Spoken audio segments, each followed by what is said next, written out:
Hello, welcome back. പുതിയൊരു വീഡിയോയിലേക്ക് എല്ലാവർക്കും സ്വാഗതം. അപ്പോൾ ഇന്ന് നമ്മൾ നോക്കാൻ പോകുന്നത് ബയോസൈക്കോളജിയിലെ മൂന്നാമത്തെ ബ്ലോക്കാണ്. Unit number 5, hemispheric specialisation. അപ്പോൾ കഴിഞ്ഞ ബ്ലോക്കിൽ നമ്മൾ സെൻട്രൽ നെർവസ് സിസ്റ്റത്തെക്കുറിച്ചും അതുപോലെ പെരിഫറൽ നെർവസ് സിസ്റ്റത്തെക്കുറിച്ചൊക്കെ മനസ്സിലാക്കി. അപ്പോൾ ഈ ഒരു പാഠത്തിലൂടെ നമ്മൾ നോക്കാൻ പോകുന്നത് നമ്മുടെ ബ്രെയിനിൻ്റെ രണ്ട് ഭാഗങ്ങളെക്കുറിച്ചാണ്, നമ്മളുടെ രണ്ട് ഹെമിസ്ഫെയറുകളെ കുറിച്ചാണ് നമ്മൾ നോക്കാൻ പോകുന്നത്. Right hemisphere, left hemisphere. നമുക്കറിയാം നമ്മുടെ തലച്ചോറ് അത് രണ്ട് പൊളിയായിട്ടാണ്. അപ്പോൾ ആ രണ്ട് ഭാഗത്തിൻ്റെ പ്രത്യേകത എന്തൊക്കെയാണ്, അതിൻ്റെ ഫങ്ഷൻസ് എന്തൊക്കെയാണ് തുടങ്ങിയിട്ടുള്ള കാര്യങ്ങളാണ് നമ്മൾ നോക്കാൻ പോകുന്നത്.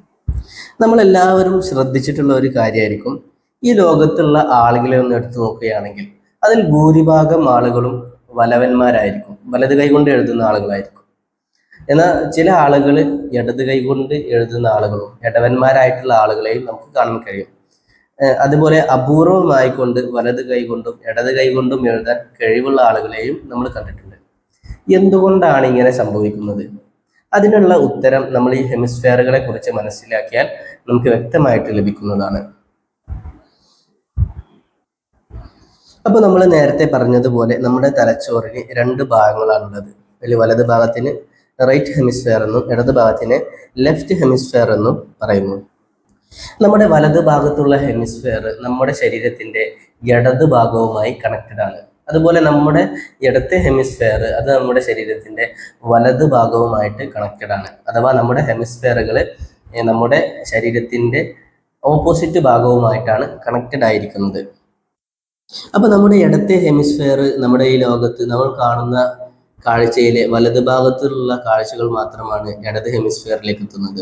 അതുപോലെ വലത് ഹെമിസ്ഫെയറിലേക്ക് എത്തുന്നത് നമ്മൾ ഇടത് ഭാഗം കൊണ്ട് കാണുന്ന കാഴ്ചകളാണ്. അപ്പോൾ ഉള്ളിൽ ഇങ്ങനെ നടക്കുന്നുണ്ടെങ്കിലും ഈ കാര്യങ്ങളൊന്നും നമ്മൾ അറിയുന്നില്ല.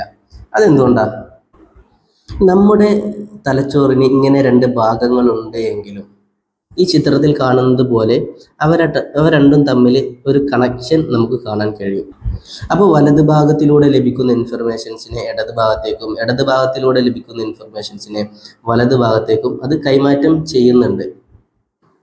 അപ്പോൾ പറഞ്ഞു വന്നത്, നമ്മുടെ ഈ രണ്ട് ഹെമിസ്ഫെയറുകളെയും കണക്ട് ചെയ്യുന്ന ഒരുപാട് ചാനൽസ് ഇതിൻ്റെ ഉള്ളിലായിട്ട് കാണാൻ കഴിയും. അത് ഏതൊക്കെയാണ് എന്ന് നമുക്ക് പരിചയപ്പെടാം. അതിലേറ്റവും പ്രധാനമായിട്ടുള്ള ഒരു ഭാഗമാണ് കോർപ്പസ് കൊളാസം. ഈ ചിത്രത്തിൽ ഈ കാണുന്നതാണ് കോർപ്പസ് കൊളാസം. അതുപോലെ ഈ സൈഡിൽ നിന്നുള്ള ചിത്രത്തിൽ ഈ മുകളിൽ കാണുന്ന ഈ ഭാഗമാണ് കോർപ്പസ് കൊളാസം. അപ്പോൾ നമ്മുടെ ഈ രണ്ട് ഹെമിസ്ഫെയറുകളെ ഈ കോർപ്പസ് കൊളാസം എന്ന് പറയുന്ന ഈ ഭാഗം മാത്രമല്ല, മറ്റ് ചില ചാനൽസ് വഴിയും അതിന് കണക്ഷൻസ് ഉണ്ട്. അത് ഏതൊക്കെയാണ്? ഈ ചിത്രത്തിൽ കാണുന്നത് പോലെ ഒപ്റ്റിക് ചേസം, അതുപോലെ ആൻറ്റീരിയർ കമ്മീഷർ, അതുപോലെ മസ്സ ഇൻ്റർമീഡിയ, അതുപോലെ പോസ്റ്റീരിയർ കമ്മീഷർ. ഇതൊക്കെ നമ്മുടെ രണ്ട് ഹെമിസ്ഫെയറുകളെ പരസ്പരം കണക്ട് ചെയ്യുന്നതാണ്. അപ്പോൾ ഈ ആൻറ്റീരിയർ കമ്മീഷർ, അതുപോലെ posterior commissure, corpus callosum, hippocampal commissure, അതുപോലെ ഒപ്റ്റിക് ചേസം, ഇതൊക്കെ നമ്മുടെ രണ്ട് ഹെമിസ്ഫെയറുകളെ പരസ്പരം കണക്ട് ചെയ്യുന്ന ഭാഗങ്ങളാണ്. പഠിക്കാനുള്ള ഒരു എളുപ്പത്തിന് ഞാൻ ഒരു എളുപ്പവഴി പറഞ്ഞുതരാം. ഈ ആൻറ്റീരിയർ എന്ന വാക്കിൻ്റെ അർത്ഥം ഫ്രണ്ട് ഭാഗം എന്നാണ്. അതുപോലെ ഈ പോസ്റ്റീരിയർ എന്ന വാക്കിൻ്റെ അർത്ഥം പിൻഭാഗം എന്നാണ്.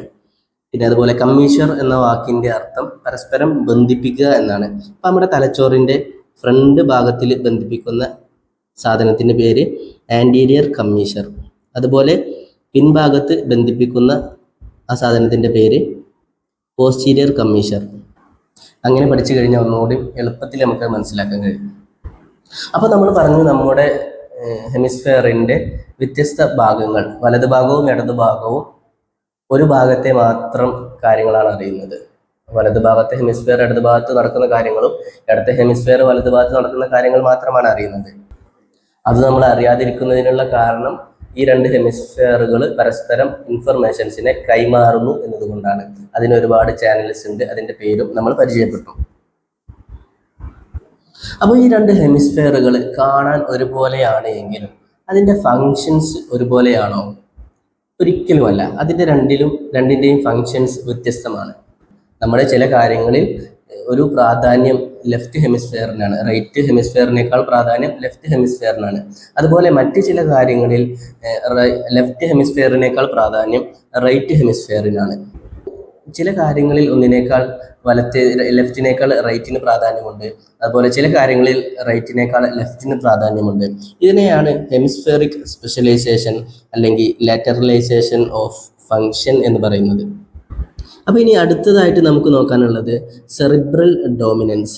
എന്താണ് ഈ സെറിബ്രൽ ഡോമിനൻസ് എന്ന് പറഞ്ഞു കഴിഞ്ഞാൽ, ആദ്യകാലങ്ങളിൽ നമ്മുടെ ഈ ഇടത്തെ ഹെമിസ്ഫിയറിനെ ലെഫ്റ്റ് ഹെമിസ്ഫിയറിനെ കൂടുതൽ ഡോമിനൻ്റ് ആയിട്ടാണ് കണ്ടിരുന്നത്. കാരണം ഒരുപാട് പഠനങ്ങളിൽ നിന്ന് നമ്മുടെ ഇടത് ഭാഗത്തിനാണ് വലത് ഭാഗത്തിനേക്കാൾ കൂടുതൽ നമ്മുടെ പ്രവർത്തനങ്ങളിൽ സ്വാധീനമുള്ളത് എന്ന് കണ്ടെത്തി. നമ്മുടെ പ്രധാനപ്പെട്ട കോഗ്നിറ്റീവ് പ്രോസസ്സ് അതൊക്കെ കൺട്രോൾ ചെയ്യുന്നത് ഈ ലെഫ്റ്റ് ഹെമിസ്ഫിയർ ആണ്. അപ്പോൾ ഈ ലെഫ്റ്റ് ഹെമിസ്ഫിയറിന് റൈറ്റിനേക്കാൾ ഒന്നുകൂടി കൂടുതൽ പ്രാധാന്യം നൽകിയിരുന്നു. അപ്പോൾ ഇത് കാരണമായിക്കൊണ്ട് ഒരു സെറിബ്രൽ ഡോമിനൻസ് എന്ന തിയറി ഉണ്ടാവുന്നതിന് കാരണമായി. എന്താണ് ഈ സെറിബ്രൽ ഡോമിനൻസ് എന്ന് പറഞ്ഞു കഴിഞ്ഞാൽ, നമ്മൾ നേരത്തെ പറഞ്ഞതുപോലെ നമ്മുടെ പ്രധാനപ്പെട്ട കാര്യങ്ങൾ കൺട്രോൾ ചെയ്യുന്നത് ലെഫ്റ്റ് ഭാഗമാണ്. അപ്പോൾ നമ്മൾ ഇടത്തെ ഹെമിസ്ഫിയറിനെ ഡോമിനൻ്റ് ഹെമിസ്ഫിയർ എന്ന് വിളിച്ചു. അതുപോലെ റൈറ്റ് ഹെമിസ്ഫിയറിനെ നമ്മൾ മൈനർ ഹെമിസ്ഫിയർ എന്ന് വിളിച്ചു. ഇതാണ് സെറിബ്രൽ ഡോമിനൻസ് എന്ന് പറഞ്ഞു കഴിഞ്ഞാൽ. നമ്മുടെ പ്രധാനപ്പെട്ട കാര്യങ്ങളിൽ റൈറ്റ് ഹെമിസ്ഫിയറിനേക്കാൾ കൂടുതൽ പ്രാധാന്യം ലെഫ്റ്റ് ഹെമിസ്ഫിയറിനാണ്. ആയതിനാൽ ലെഫ്റ്റ് ഹെമിസ്ഫിയറിനെ ഡോമിനൻ്റ് ഹെമിസ്ഫിയർ ആയിട്ടും അതുപോലെ റൈറ്റ് ഹെമിസ്ഫിയറിനെ മൈനർ ഹെമിസ്ഫിയർ ആയിട്ടും കണക്കാക്കി. ഇതാണ് സെറിബ്രൽ ഡോമിനൻസ് എന്ന് പറഞ്ഞാൽ. ഇനി അടുത്തതായിട്ട് നമ്മൾ നോക്കാൻ പോകുന്നത് എന്തുകൊണ്ടാണ് ഇങ്ങനെ ഒരു സെറിബ്രൽ ഡോമിനൻസ് ഉണ്ടായത്, ഈ ലെഫ്റ്റ് ഹെമിസ്ഫിയർ ആണ് കൂടുതൽ പ്രാധാന്യമുള്ളത് എന്ന് വരാൻ കാരണം എന്താണ്. അതിൽ ഏറ്റവും പ്രധാനപ്പെട്ടതാണ് പോൾ ബോർക്കയുടെ പരീക്ഷണവും അതുപോലെ ഹ്യൂഗോ കാൾ ലീപ്മാൻ്റെ കണ്ടെത്തലുകളും.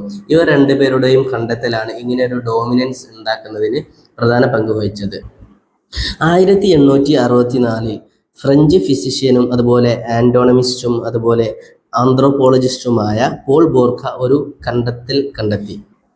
എന്താണെന്നല്ലേ, അദ്ദേഹത്തിൻ്റെ അടുക്കലേക്ക് അഫേഷ്യ ബാധിച്ചു വരുന്ന രോഗികൾ, അഫേഷ്യ എന്ന് പറഞ്ഞു കഴിഞ്ഞാൽ അവരുടെ സംസാരവുമായി ബന്ധപ്പെട്ടിട്ടുള്ള ഒരു ഡിസോർഡറാണ്. അവർക്ക് എന്തെങ്കിലും ബ്രെയിൻ ഇഞ്ചുറി വരുന്ന സമയത്ത് അവർക്ക് സംസാരിക്കാൻ കഴിയുന്നില്ല, അല്ലെങ്കിൽ സംസാരം മനസ്സിലാക്കാൻ കഴിയുന്നില്ല.